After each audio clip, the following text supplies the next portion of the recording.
Hello students, कैसे हैं आप लोग। इस कोरोना महामारी में उम्मीद करते हैं कि आप लोग भी स्वस्थ होकर के घर पर पढ़ाई कर रहे होंगे। उसी कड़ी में मैं कि जो बच्चे कोचिंग नहीं पहुंच पा रहे हैं या जिनको पढ़ाई में दिक्कत हो रही हो, एक छोटा सा प्रयास वीडियो के माध्यम से कर रहे हैं।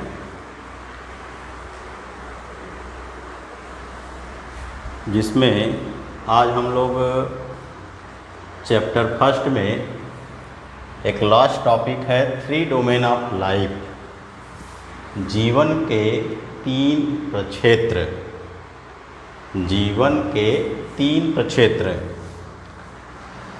जैसे जैसे विज्ञान ने प्रगति किया है वैसे वैसे नई तकनीक द्वारा कुछ नए क्षेत्र भी या वर्गीकरण के क्षेत्र में भी कुछ विकास हुआ है।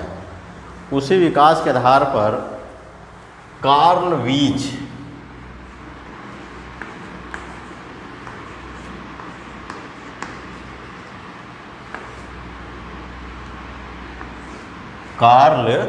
वीज नामक वैज्ञानिक ने के 3 डोमेन ऑफ लाइफ यानी जीवन के प्रक्षेत्र के 3 यानी जीवन के 3 प्रक्षेत्र का संकल्पना प्रस्तुत किया और उस 3 प्रक्षेत्र को उन्होंने जो है नाम दिया डोमेन। डोमेन का मतलब प्रक्षेत्र या जिसमें जीव उपस्थित हो। तो 3 डोमेन जो है अननोन कॉमन एंसेस्टर यानी अज्ञात कॉमन आद्य या प्राचीन पूर्वज से इनका विकास हुआ है। वो 3 डोमेन कौन कौन है पहले जान लेते हैं। डोमेन बैक्टीरिया, जिसमें जो है बैक्टीरिया सभी जीवाणु और माइकोप्लाज्मा को रखे गए हैं।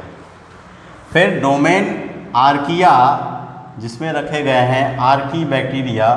और तीसरा है डोमेन आर्की यूकैरिया, जिसमें जो है विकसित सभी पौधे एवं जंतु रखे गए हैं। तो इसका आधार क्या बनाया उन्होंने, जो आरएनए है, आरएनए यानी जीवों में ये जो आरएनए होता है उसमें जो परिवर्तन है बहुत धीमी गति से होता है, या जब बहुत ही बड़ा जो है कह सकते हो परिवर्तन होता है तब जाकर के यानी कि इसमें परिवर्तन होता है, या बहुत बड़ा म्यूटेशन या उत्परिवर्तन होता है तब इसमें परिवर्तन होता है। तो आरएनए के आधार पर जो है कि उन्होंने ये 3 डोमेन को जो है कि क्या किया है, बांटा है। अब वो 3 डोमेन क्या है कि नाइट्रोजनी जो आरएनए है इसमें नाइट्रोजनी क्षार होते हैं, एडेनिन, ग्वानिन, साइटोसिन और यूरेसिल। ये क्षार जो होते हैं आरएनए में इनका अनुक्रम होता है। तो वहीं अनुक्रम जो है के आधार पर इस 3 डोमेन में बांटा है या 3 प्रक्षेत्र में बांटा है। तो उन्होंने इसमें प्रक्षेत्र में प्रस्तुत किया है कि जो यूकैरियोटा है या यूकैरियोट्स हैं वो आर्की बैक्टीरिया से ज़्यादा नज़दीकी हैं तुलना में कि बैक्टीरिया से, यानी बैक्टीरिया से यूकैरिया में काफ़ी जो है गैप है या इसमें अंतर है, जबकि जो आर्की बैक्टीरिया यूकैरिया काफ़ी क्लोज है या नज़दीक। इसके आधार पर आरएनए या राइबोसोमल आरएनए, इसी आरएनए में जो क्षारों का अनुक्रम है, यानी मान लो ये आरएनए है तो इसी पे जो क्षार होते हैं नाइट्रोजनी क्षार, उनके क्रम के आधार पर इसको 3 जो है डोमेन या प्रक्षेत्र में सभी जीवों को बांटा है। अब इन 3 जो डोमेन है या 3 जो प्रक्षेत्र, अक्सर पूछा जाता है कि 3 डोमेन प्रक्षेत्र किसने प्रस्तुत किया और उसके नाम क्या है और कौन एक दूसरे से नज़दीक है। तो यूकैरिया आर्किया जो है एक दूसरे के ज़्यादा नज़दीक हैं तुलना में कि बैक्टीरिया के। अब इन 3 प्रक्षेत्रों की क्या विशेषता है उसकी बात करते हैं। तो आर्किया या इसी को आर्की बैक्टीरिया भी कहते हैं, बैक्टीरिया यानी डोमेन बैक्टीरिया या यूबैक्टीरिया, और डोमेन यूकैरिया या यूकैरियोटा भी कहते हैं। तो पहला जो आधार है हम देखते हैं ये में तीनों में क्या तुलनात्मक अध्ययन। जो आर्की बैक्टीरिया है इनकी जो कोशिकाएं होती हैं वो प्रोकैरियोटिक कोशिका होती है। प्रोकैरियोटिक कोशिका, प्रोकैरियोटिक कोशिका यानी आद्य प्रकार की कोशिका, वो कोशिका जिसमें केंद्रक चारों ओर से केंद्रक कला द्वारा नहीं घिरा होता है और जिनमें कोशिकांग, mitochondria, Golgi body, endoplasmic reticulum, ये सब कोशिकांग नहीं पाए जाते, वो कहलाते हैं प्रोकैरियोटिक कोशिका। तो आर्की बैक्टीरिया और बैक्टीरिया दोनों में प्रोकैरियोटिक कोशिकाएं पाई हैं, जबकि यूकैरियोटा में यूकैरियोटिक कोशिकाएं पाई जाती हैं। यूकैरियोटिक कोशिकाएं कौन सी होती हैं? जिनमें केंद्रक विकसित प्रकार का होता है, यानी केंद्रक चारों ओर से केंद्रक कला द्वारा घिरा होता है और साथ ही साथ उसमें mitochondria, Golgi body, endoplasmic reticulum, ये सब कोशिकांग पाए जाते हैं। तो यूकैरियोटा में यूकैरियोटिक कोशिका पाई जाती है, जबकि बैक्टीरिया और आर्कीबैक्टीरिया में प्रोकैरियोटिक कोशिकाएं पाई जाती हैं। पहला जो तुलना हो गया। दूसरा, आर्कीबैक्टीरिया जो होते हैं ये यूनिसेलुलर यानी एक कोशिकीय होते हैं और साथ साथ बैक्टीरिया भी मोस्टली एक कोशिकीय होते हैं, जबकि यूकैरियोट जो होते हैं अधिकांशतः mostly multicellular but some unicellular, यानी अधिकांश बहुकोशिकीय होते हैं और कुछ जो है एक कोशिकीय। बहुकोशिकीय मतलब जितने भी मैक्सिमम यानी एक कोशिकीय में कह सकते हो अमीबा हो गया, पैरामीशियम, यूग्लिना, कुछ कवक हो गए, कुछ शैवाल, ये कोशिकीय हो गए। उसके बाद जितने भी जंतु हैं और मैक्सिमम पौधे, वो सब क्या होते हैं? बहुकोशिकीय, यानी उनका शरीर क्या है? ढेर सारे कोशिकाओं से मिलकर बना है। ठीक। अब कोशिका भित्ति यानी सेल वॉल जो आर्की बैक्टीरिया होते हैं, इनमें कोशिका भित्ति क्या होती है? पाई जाती है। कोशिका यानी ये मान लो कोई कोशिका है, कोशिका के बाहर जो कठोर आवरण होता है या कस्तो एक हार्ड वॉल भित्ति होती है, उसी को क्या कहते हैं? Cell wall.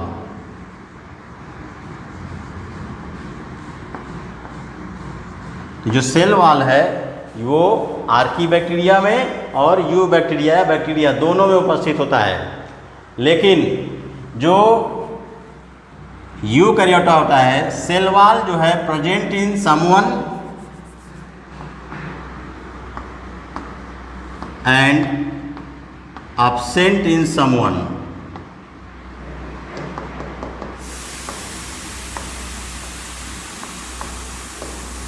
यानी कुछ में जो है कोशिका भित्ति पाई जाती है, कुछ में जो है कि नहीं पाते हैं। कुछ में पाई जाती है मतलब जो कुछ शैवाल हो गए, कुछ जो है कवक हो गए, उनमें कोशिका भित्ति पाई जाती है, जबकि जितने भी जंतु हैं उनमें कोशिका भित्ति नहीं पाई जाती है। इसलिए कहा जाता है someone cell wall present in someone and absent in someone, कुछ में उपस्थित होता है, कुछ में अनुपस्थित होता है। नेक्स्ट देखते हैं जो न्यूक्लियर मेम्ब्रेन, जो केंद्रक हो गया। मान लो यह केंद्रक है कोशिका में, तो यदि केंद्रक के चारों तरफ कोई झिल्ली उपस्थित नहीं हो तो जो केंद्रक है वो पूरे कोशिका द्रव में क्या होता है? फैला रहता है।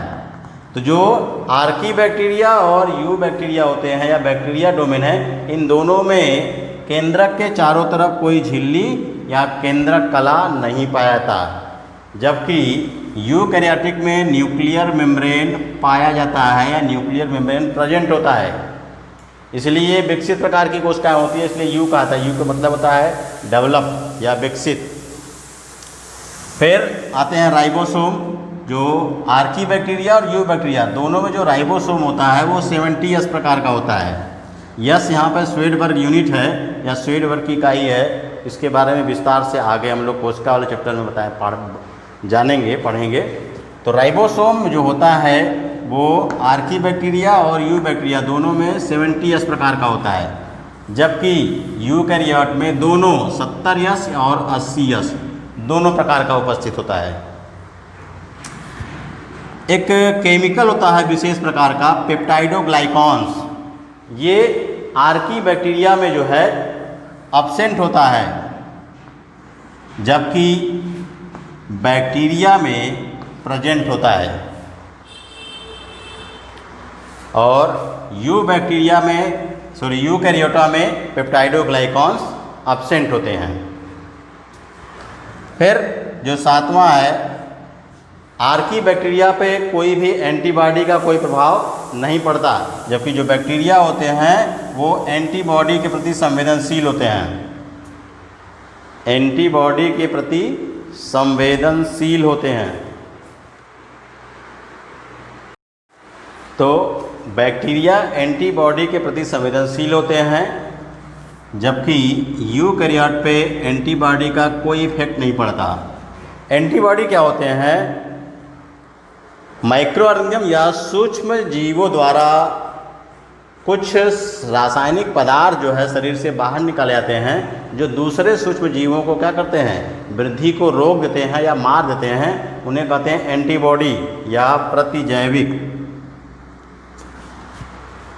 प्रतिजैविक सबसे पहला एंटीबॉडी पेनिसिलिन, जो अलेक्जेंडर फ्लेमिंग ने खोजा था।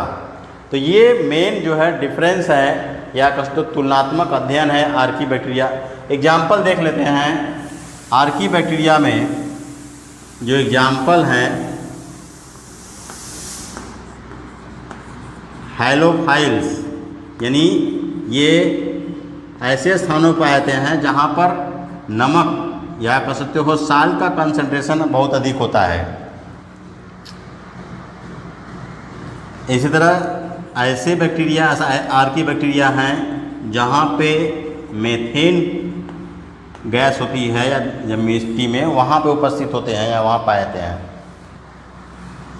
इसमें कौन आते हैं? बैक्टीरिया,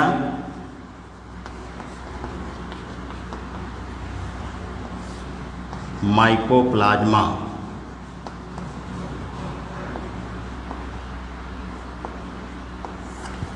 और इसमें एल्गी,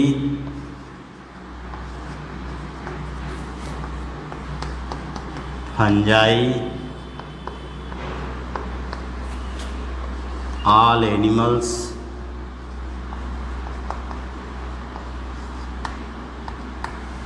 एल्गी, फंजाई, सभी जंतु, ब्रायोफाइट, टेरोफाइट, जिम्नोस्पर्म, एंजियोस्पर्म, सब इसी में आते हैं। तो ये 3 डोमेन ऑफ लाइफ और उसके बीच में महत्वपूर्ण जो बातों का जो अध्ययन है या तुलनात्मक अध्ययन है।